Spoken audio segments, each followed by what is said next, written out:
بسم اللہ الرحمن الرحیم۔ الحمدللہ رب العالمین۔ آج جس موضوع پہ ہم گفتگو کریں گے وہ ہے علم بدیع۔ بدیع کے معنی اچھوتے نادر کے ہیں۔ علم بیان سے کلام کی آرائش و زبائش میں اضافہ ہوتا ہے۔ اس سے کلام کی خوبصورتی بڑھ جاتی ہے اور کلام مزین ہو جاتا ہے۔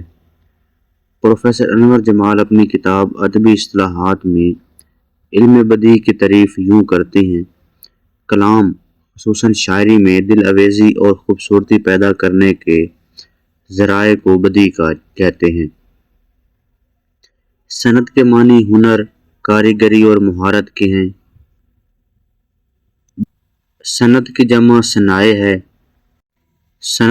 صنائع ہے، بدیع کی جمع بدائع ہے، اس لیے اسے صنائع بدائع بھی کہا جاتا ہے۔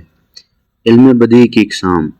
علم بدیع کی دو اقسام ہیں: صنائع لفظی اور صنائع معنوی۔ صنائع لفظی کی تعریف دیکھتے ہیں: اگر لفظوں سے کلام کی آرائش و زبائش کرنی ہو اور کلام کی شان و شوکت بڑھانی ہو تو اسے صنائع لفظی کہیں گے۔ اب دوسری مثال دیکھتے ہیں: صنائع معنوی۔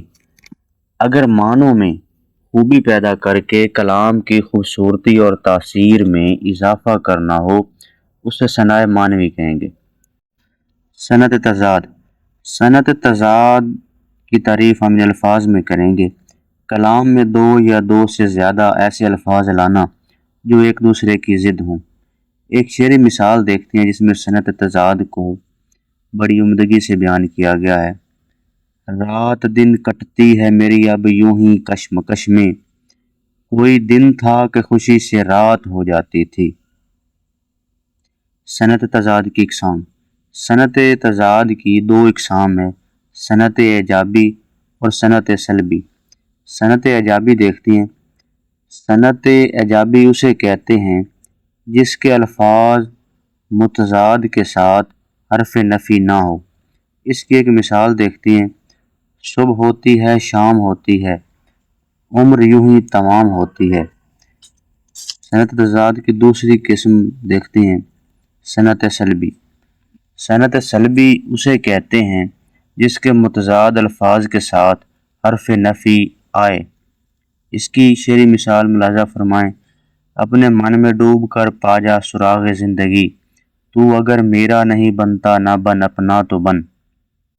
اب صنعت مرات نظیر کے معنی جو ہیں وہ ہم یہ بھی لے سکتے ہیں کہ ایک جیسی چیزوں کا لحاظ رکھنا۔ اسے صنعت تناسب بھی کہا جاتا ہے۔ اس کی تعریف ان الفاظ میں دیکھتے ہیں: اس صنعت کاری کا نام ہے جس کے ذریعے کلام میں ایسے الفاظ لائے جاتے ہیں جو ایک ہی قبیل کے ہوتے ہیں۔ شعری مثال ملاحظہ فرمائیں: خطوط کھینچے لکیروں کے اس نے پانی پر، قلم دوات ورق نقش پا کہاں تک ہے۔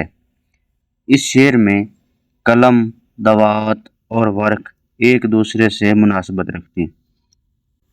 اس حوالے سے 11ویں جماعت میں جو MCQs بن سکتے ہیں وہ پوچھ سکتا ہے کہ علم بدیع کے معنی کیا ہیں، علم بدیع کس زبان کا لفظ ہے، علم بدیع کی اقسام کتنی ہیں۔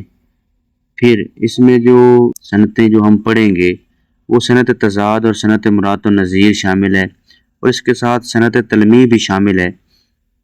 لیکن ادھر ہم گفتگو کریں گے صنعت تضاد اور صنعت مرات نظیر پہ، تو فائنل پیپر میں وہ پوچھ سکتا ہے کہ صنعت تضاد کیا ہے، یا اس کی کوئی اس حوالے سے شعر کو دے سکتا ہے اور اس میں پوچھ سکتا ہے کہ اس میں کس صنعت کا استعمال کیا گیا ہے، یا پھر صنعت یہ بھی پوچھ سکتا ہے، اور پھر صنعت مرات نظیر کے معنی کیا ہیں۔